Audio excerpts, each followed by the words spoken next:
Já chuta um placar pra esse jogo aqui? Rapaz, o Barcelona fez... Eu narrei o jogo na terça, né? O jogo da Champions. E Barcelona e Napoli. O melhor jogo do Barcelona na temporada. Melhor jogo na temporada em atuação, performance individual coletiva, ambiente do estádio. Que o Barcelona não tá jogando na casa dele esse ano. Então é um estádio numa outra localização, um ambiente mais frio, mais distante do campo e tal. E eles estavam sofrendo para bater 40 mil no estádio.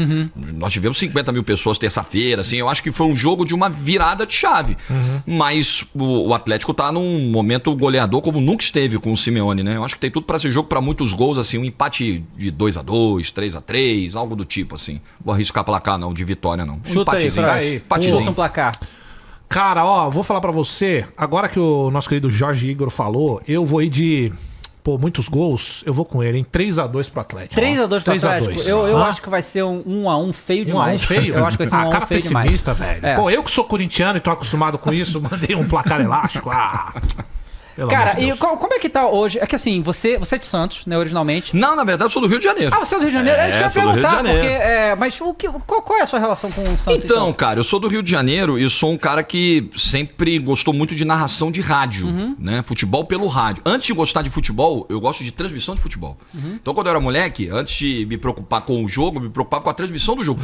O mais legal pra mim era abrir a transmissão do jogo e ver o narrador na cabine no estádio. Aquilo era maravilhoso, aquilo era mágico pra mim. Caramba, eu quero ser esse cara e tal. E a mesma coisa a transmissão do rádio. Eu gostava muito de ouvir os narradores, ouvir a abertura de jornada esportiva, a trilha sonora da Tupi, no Rio, da Rádio Globo. E aí eu me interessei também por locutores de outros estados. A minha avó tinha um rádio de ondas curtas e eu descobri que ele pegava rádio de fora do Rio. E aí um domingo à tarde eu zapeando lá, ouvia a Rádio Bandeirantes de São Paulo, que chegava bem, ondas curtas, o pessoal nem sabe o que é. Molecadinha nem sabe o que é. Tem o AM e o FM, galera, tinha uma faixa chamada Ondas Curtas, que você pegava rádios de outros estados e até de outros países. A onda percorria uma distância enorme. Hoje todo mundo, quase todas as rádios desativaram transmissão de ondas curtas. Por quê? Porque tem o streaming. Você não precisa você ser ouvido, a Rádio de São Paulo ser ouvida no Rio, não precisa mais disso. Tem o streaming. Mas nessa época eram ondas curtas, anos 90 e tal. E aí eu comecei a ouvir rádios de São Paulo e adorei, porque a pegada era muito diferente, né? A velocidade, a intensidade da narração. O Rio é um negócio mais cadenciado, bordão, né? Aqueles jingles. Tem muita diferença. Caramba. Aqueles jingles, tipo os jingles do Garotinho, do Zé Carlos Araújo, o Garotinho veio aí e tal. São Paulo é outra pegada, é um negócio que, assim, eu gostava mais de ouvir. Até também por ser uma coisa diferente, né? Eu acho que isso também me conquistou. Mas enfim, eu gostei da linguagem, passei a ficar meio fanático de ficar procurando as rádios daqui, de São Paulo, morando no Rio. E aí eu via jogos do Santos também e pronto. E aí começou ali. Começou através do rádio, um carioca que não tinha parente em Santos, familiar santista, tinha nada. Mas criou-se ali um carinho e tal. E aí caramba, que história completamente inusitada isso aí. Mas o Santos nessa época era que Santos? Santos final dos anos 90. O Santos estava ainda num período de jejum, né? Porque o Santos ficou de 84 a 2002 no jejum de títulos que só foi quebrado com a geração Diego, Robinho, Leão de técnico. Então era nesse período pré-2002. Eu lembro de ter ouvido a semifinal de 2001, Dia das Mães, Campeonato Paulista, Corinthians e Santos. O Ricardinho faz o gol que elimina o Santos na última bola, né? Uma batida de chapa depois do corta-luz. Eu tava ouvindo aquele jogo. Aquele período foi horroroso. Mas em 2002 vem a molecada, o Santos é campeão e tal. Mas ali eu já era santista, aí não tinha mais jeito. Aí o estrago tava feito já. Caramba, que louco, pra você tem absolutamente nenhum sotaque de nada. Então, né? Tudo bem, que obviamente o narrador você procura isso, mas, né? Mas assim, dizem que o teu sotaque vem pra valer, aflora muito quando você tá irritado, assim, sabe? E aí o meu carioquês vem. Aí é o meu irmão pra lá, meu irmão pra cá. Aí vem. Mas no bate-papo, assim, principalmente com o microfone, eu acho que vira uma chavinha ali no automático e a galera fica meio na dúvida. O Jorge é paulista, o Jorge é carioca, o Jorge é de Santos, a galera fica meio... Mas eu sou do Rio. Cara, e o mais marcante do carioca, só pra você responder de onde você é do Rio, o mais marcante é o S. Você não tem mais o X. Acabou, o S com som de X eu não tenho, mas o meu R... ainda é um R meio bem carioca, assim. É o mermão, é o R, né? Tô tentando alguma palavra assim onde esse R fica carregado. Porque o R porta, excelente. Porque o paulista fala porta, né? E o meu R é mais pro carioca mesmo, é o porta mesmo. Aqui com você eu falo porta, se eu tiver puto com alguma coisa é porta, aí porque o carioquês aflora. Eu sou da Zona Norte. Eu também, qual Zona Norte do Rio. Eu cresci no Engenho de Dentro, onde é o estádio. Minha casa, você tá zoando, sério? A minha mãe mora lá até hoje, mora ali, assim... 3 minutos andando para o Norte Shopping, sabe? Eu ia a pé pro Engenhão. Eu ia a pé pra ver os jogos lá. Então, meu último bairro no Rio foi o Caxambi, do lado do Norte Shopping. A rua da minha mãe ali chama... a gente fala que é Meia, mas acaba não sendo Meia, mas é Todos os Santos, né? Isso. Ali, José Bonifácio, sabe? Perfeito. Ali realmente é Todos os Santos mesmo. A galera chama Meia, mas... Sim. E eu morava no Caxambi, que é tudo grande Meia, na verdade. Foi meu último endereço. Mas a infância, a adolescência, foi tudo ali. Eu morei um pedaço realmente no próprio Meia, no finalzinho da infância. E depois pré-adolescência, adolescência, eu morei no Engenho de Dentro. Foi onde eu fui criado mesmo, jogava bola na rua. Minha mãe mora no Engenho de Dentro até hoje, minha avó também, Newton Santos e tal, mas sou do Engenho de Dentro muito antes de existir o estádio. Ali era a rede ferroviária, né? Sim. Ali era a estação de trem do Engenho de Dentro e a estação continua, mas onde é o terreno hoje do estádio tinha um museu da rede ferroviária. Era uma área até deserta, durante a noite não tinha nada e hoje tem o campo lá e tal. Cara, e como é que era isso? Porque você... passa a gostar do Santos, vira um torcedor do Santos. Pô, você tá no Rio. O Rio ali, a maioria... Bom, diz aqui que é o Mengão, né? O flamenguista diz que é o Mengão. A maioria. E como que era essa convivência com a galera, Eu tive uma grande influência do meu avô com o Botafogo. Então eu tinha um time no Rio. Eu frequentava o estádio do Rio. Meu filho é botafoguense. Meu filho não é santista, é botafoguense-zaço. Caramba! E então foi o meu time no Rio. Mas eu sempre acompanhei o Santos, torcendo pelo Santos. Já fui a jogo do Santos no Rio, como torcedor, indo para arquibancada visitante e tal. Então eu sempre fiquei no meio dessas duas paixões aí. O Santos foi um negócio que nasceu sozinho. E o Botafogo, não só pelo meu avô. Grande parte da família do lado dele era botafoguense, a família quase toda.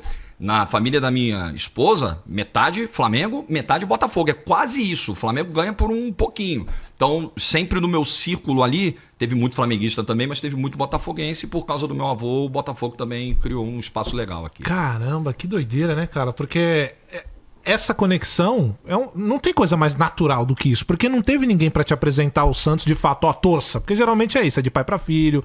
Ou sei lá, tem que ter uma coisa, uma emoção ligada, né? E você simplesmente se ligou ao Santos de forma natural. Cara, isso é muito louco. Poucas vezes eu ouvi isso. E eu acho que isso ajuda, pelo menos no meu caso, me ajuda a compreender esse fenômeno das torcidas de time europeu com a molecadinha aqui no Brasil. Faz sentido. Porque, assim, esse tipo de paixão, ele pode surgir de diferentes formas, né? Hoje é até mais fácil, porque eu tinha que ficar lá procurando. Eu não tinha o Premiere, o pay-per-view, quando eu era moleque. Primeiro que estava começando, segundo que a minha família não tinha grana para pagar TV a cabo. Eu não tinha TV a cabo. Então eu precisava ouvir no rádio. Hoje a molecadinha tem o streaming, hoje a molecadinha vê jogo de graça no YouTube, hoje a molecadinha tem a Max para passar Champions. O cara quer torcer por um time... Não precisa ser o Real Madrid, não precisa ser o exemplo extremo. O cara quer ser torcedor do Espanhol de Barcelona. Ele tem todos os jogos da segunda divisão espanhola para assistir. Isso todos. Isso é doido. O Star Plus, né, da ESPN, eles passam a primeira e a segunda divisão espanhola. Então, se o cara quiser torcer para um time da segunda divisão da Espanha, ele aqui do Brasil vai ver todos os jogos. Então é muito mais fácil esse fenômeno surgir. E eu acho que os times brasileiros dão muito mole. Estão moscando há muito tempo, porque tem uma molecadinha que ainda conserva essa coisa do time da cidade, do time do pai, mas tem muito moleque hoje, 15, 16, 18 anos, você vai perguntar, e aí, mano, Real Madrid ou Fluminense? O cara, Real Madrid. Cara, eu ia te perguntar, isso é perigoso mesmo. Porque, cara, vamos lá, a gente tá falando, a gente que é mais velho, a gente tem essa ligação emocional, não tem como. E eu vou falar por mim. Eu acho meio esquisito quando eu ouço um moleque aqui de São Paulo falando a La Madrid ainda. Talvez seja porque não é a minha época... enxergar isso acontecer. Mas, cara, é perigoso mesmo. O moleque, meu filho, eu tenho um filho lá, vai fazer 2 anos. Esse moleque crescer e que se dane o Coringão, vou torcer pro Barça. Eu acho que pro negócio, se a gente olhar como uma lógica empresarial, o futebol como negócio, é perigoso, porque você pode acabar tendo gerações futuras que se distanciem dessa coisa da ida ao estádio. Porque a galera aqui não se preocupa em oferecer um conforto para o torcedor que vai ao estádio, em oferecer um plano de sócio-torcedor atrativo, em oferecer o jogo que tenha uma qualidade como espetáculo no padrão que se oferece lá. Sim, o zelo com o produto. Olha o que a Champions faz no dia de jogo de Liga dos Campeões, como ela dá aquela envelopada no estádio. Né? Assim, é um baita de um evento. Aqui, cara, aqui nós estamos numa picuinha na semana de uma semifinal de Campeonato Carioca, se o jogo vai ser no Maracanã em Volta Redonda, se vão emprestar o estádio, se não vão, isso vai afastando a molecada. Como negócio, eu acho que os nossos clubes estão dormindo nisso há muito tempo. E eu não sei se tem mais ponto de retorno, tá? Porque o Real Madrid tá aqui toda semana, quarta e domingo. O Barcelona tá aqui. Vocês acabaram de mostrar as camisas do Barcelona e do Atlético. Essas camisas vendem como água. Então, é uma realidade que veio para ficar. É que assim, o futebol brasileiro se vende muito mal desde sempre, né? E aí, assim, a gente vê que, por exemplo, a gente realmente não tem como ganhar de nível técnico da Champions League. Isso é impossível. Todo o dinheiro tá lá, os maiores do mundo estão lá. Vai fazer o quê? Não tem muito o que fazer, né? Mas a gente consegue vender o Campeonato Brasileiro de outras maneiras. A gente tá aqui toda semana falando de futebol e as coisas que acontecem no futebol brasileiro, pro entretenimento, são inacreditáveis, pô. São inacreditáveis. E é a gente da mídia que vende isso. Tipo, quem é dono do produto, os próprios times e a CBF, faz nada. Nada. Eles, meio que aquela coisa que, o bagulho se vende sozinho. Eles estão nessa. Até hoje, há 1000 anos, eles se vende sozinho. Não fazem nada pra isso. Eu lembro em 2019, quando teve Flamengo e Grêmio lá, esse é o jogo que eu consegui ir, eu já tava morando aqui, né?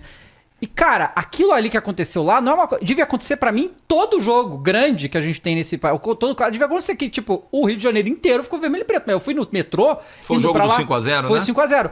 Que no metrô, cara, era só flamenguista, era tudo vermelho e preto, todo mundo cantando até chegar no coisa e você viu. E aí teve os takes de aéreos e tal, mas foi a torcida que fez, pô. Sabe? O próprio clube, a Conmebol, tá cagando, pô, pra fazer um espetáculo maneiro, pra atrair a visão do resto do mundo. A gente viu recentemente o Fabrício Romano, né? Ele começou a falar de time brasileiros, de negociações, e ele viu que deu muito engajamento. O nosso mercado é enorme, claro. Cara. E aí ele continuou fazendo, pô. Caralho, o que falta pra gente mostrar pro resto do mundo isso, sabe? A gente perde muito no fazendo. E olha que a gente tá vivendo um momento muito melhor do que, por exemplo, nesses anos 90, né? Quando eu me descobri como torcedor. Porque você tem hoje estádios mais modernos aqui, a Copa do Mundo deixou esse legado. Você tem arenas aí hoje num padrão muito legal, algumas muito próximas de um padrão europeu. Você tem hoje um calendário que realmente ele é mais organizado. Sou da época, lá vem o velho falar, de mudança de jogo na véspera. Né? Era uma bagunça, o calendário deu uma organizada. A gente reclama hoje, mas era pior, né? Era muito pior, só que ainda temos um baita problema. Enquanto a molecadinha tá vendo aqui o mata-mata da Champions, o Flamengo tá jogando com o Audax no Campeonato Carioca. Sim. 4 meses, e eu tô muito à vontade para falar, porque eu narro o Campeonato Paulista, né? Porque a galera tem uma sensação, às vezes, assim, de... O pessoal gosta muito de criar teorias. O cara não vai nunca falar mal de um campeonato que ele transmite. Não é o meu caso. Eu acho 16 datas para um estadual, mesmo sendo esse estadual o paulista, que é o mais forte e tal, eu acho um disparate, cara. Eu acho muito jogo de grande contra pequeno, sendo que, na boa, não é que você vai ignorar o pequeno, mas quem paga a conta do Paulistão são os 4. Corinthians, Palmeiras, São Paulo, Santos. Então você tem que priorizar os 4. Eu acho que não dá para você perder 9 datas, porque são 12 rodadas. Aí você, em 12 rodadas, faz 3 clássicos e joga 9 jogos contra pequenos. Eu acho muito jogo contra pequeno. Eu acho que isso é ruim pro produto. Não é atrativo. Não é atrativo você ter um Santos e Mirassol e, ao mesmo tempo, você muda o canal, você tá vendo um Barcelona e Atlético de Madrid. Não é para acabar com o estadual. Eu já até tive uma visão mais radical disso. Acho que o estadual tem que morrer. Eu tive também. Não cabe mais. Eu ainda acho que cabe. A rivalidade... Basta ver o que foi o São Paulo e Palmeiras, por exemplo, o Choque Rei que eu narrei. O tamanho da audiência, da repercussão. Assim, essa coisa não tem como morrer. É muito forte ainda a rivalidade estadual. Mas tem que racionalizar, tem que fazer sentido. Não dá pra você perder 4 meses com um campeonato que não leva a lugar nenhum, né? Sim. É só fomentar uma disputa que é legal dentro do estado, mas é só aquilo. Então, enxugar um pouquinho, eu acho. O estadual, assim, é que esse ano... Se bem que agora tá levando a Copa do Brasil, né? Desculpa, né? Sim, porque agora, até pra valorizar o estadual, os pequenos fizeram essa força, né? Mas não é esdrúxulo isso? Tipo assim, não é esdrúxulo. Porque pra mim... Esdrúxulo, eu acho. Porque pra mim, a Copa do Brasil... deveria ter automaticamente todos os times da Série A e da Série B. É óbvio. A Copa do Brasil não pode se permitir ter o Santos fora ou ter talvez o Corinthians fora no que vem. Isso é péssimo pra ela, né? Lógico, pra Copa do Brasil. Pra você atender interesse de federação, você arrebenta com um produto maravilhoso que é a Copa do Brasil, e que é a única competição de mata-mata em âmbito nacional que a gente ainda tem, porque o brasileiro mudou o formato. Acho uma ideia burra, com todo respeito. Muito burra. Pois é, e aí assim, cara, assim, tudo bem, eu sei que tem mais complexidade, mas existem soluções mais simples, tipo assim, aumenta a quantidade de clube, você quer botar mais gente? Aumenta, e os clubes maiores chegam depois, o ranking, sei lá o que aí. A Copa da Inglaterra tem 3 mil times, time amador vai lá, se inscreve, abre a inscrição pra todo mundo e vai afunilando. Não, porque essa coisa que assim, hoje o Corinthians não está na Copa do Brasil no que vem, pô. Qual é o cabimento disso, cara? Imagina você que paga a conta, Exato, paga a Globo lá. A Globo vai lá, bota uma grana pra transmitir a Copa do Brasil, então não vai ter o Corinthians. Pô, como assim? E agora tá essa discussão aí do Corinthians justamente com a Globo, né? Que ela viu que o SBT tava entrando na jogada, tava negociando e falou, bom, não posso perder isso aqui. Isso é justamente o que a gente tá dizendo, né? É você realmente perder um grande atrativo pra sua competição, que é muito mal vendida realmente. Agora, você falou uma coisa, cara, que é sobre o futebol europeu, e eu realmente tenho muito medo de que isso aconteça um dia, porque tem toda essa ligação de pai para filho e tal, que é esse negócio do moleque torcer por europeu. Essa proximidade que a molecada hoje tem, a molecada que eu digo 13, 14 anos do futebol europeu, que eu acho muito legal é incluir vocês, que foram profissionais que trouxeram futebol europeu pra gente, com narrações incríveis. Lucas, que eu gosto muito. Obrigado. Mas, cara, por que você acha que... Porque assim, tudo bem, tem todo o investimento, grandes times, grandes jogadores, já é um puta atrativo. E eu vejo, cara, que a internet aproximou muito mais, não das ligas, muito mais as pessoas, os torcedores, dos jogadores. Porque hoje o moleque abre o Instagram do Messi, e tá lá acompanhando a família do cara lá. Isso aproxima também as pessoas do jogador, né? Essa proximidade que a internet causou com o clube, a rede social do clube, do dia a dia. Hoje você tem os vídeos ali humanizando os jogadores, porque... Vamos lá, na minha época eu só sabia desses caras no videogame, pô. Eu sabia do rosto do Wayne Rooney por causa do Winning Eleven. Eu não tinha como, não conseguia acompanhar os caras. A internet aproximou também as pessoas dos times europeus, né? Aproximou muito, encurtou distâncias, é algo positivo e mostra também quando você fala, o moleque que tá lá vendo o Messi, o Instagram do Messi, o Instagram do Cristiano Ronaldo. A gente lá na TNT, a gente entendeu, assim, o tamanho que os personagens têm. Não é que eles sejam maiores do que os clubes, mas hoje as pessoas cada vez mais têm interesse nas histórias, nas pessoas, nos personagens. Volta e meia eu bato olho na internet num dia de Champions, falo assim, vejo os caras falando, caramba, a Champions que não tem mais o Messi, o Cristiano Ronaldo, será que tá despertando o mesmo interesse? Porque as pessoas se pegam muito em personagens. Então a gente sempre tem aquela preocupação no pré-jogo, não é forçar a barra, a gente não inventa personagem, a gente não fabrica história, mas a gente conta, opa, tem um jogo do PSG... Tem uma história sobre o Mbappé nesse jogo. Tem alguma coisa, sabe assim, uma narrativa que circule em cima de alguém, ou de um Beraldo que, pô, chegou agora, disputou agora o primeiro mata-mata dele de Champions na vida. A gente vai lá, conta a história em cima desse cara, porque as pessoas estão muito conectadas com isso, assim, com as pessoas. Que doideira, cara. E é engraçado essa coisa de humanizar, porque tem que humanizar o futebol, né? Eu também hoje, na condição de jornalista, de um cara que narra jogos e tal, eu hoje me conecto muito com pessoas também. Não é que eu deixo de torcer, não é que eu torça menos pelo meu time, mas às vezes, cara, você se pega torcendo, por exemplo, Dorival Júnior ano passado tirou o São Paulo de uma fila e tal, em condições normais um santista nunca vai se alegrar com uma conquista do São Paulo, mas caramba, é o Dorival, é o Lucas que tá lá, que voltou para ser campeão e é um cara, pô, por quem eu tenho um carinho enorme, a gente tá conectado para sempre.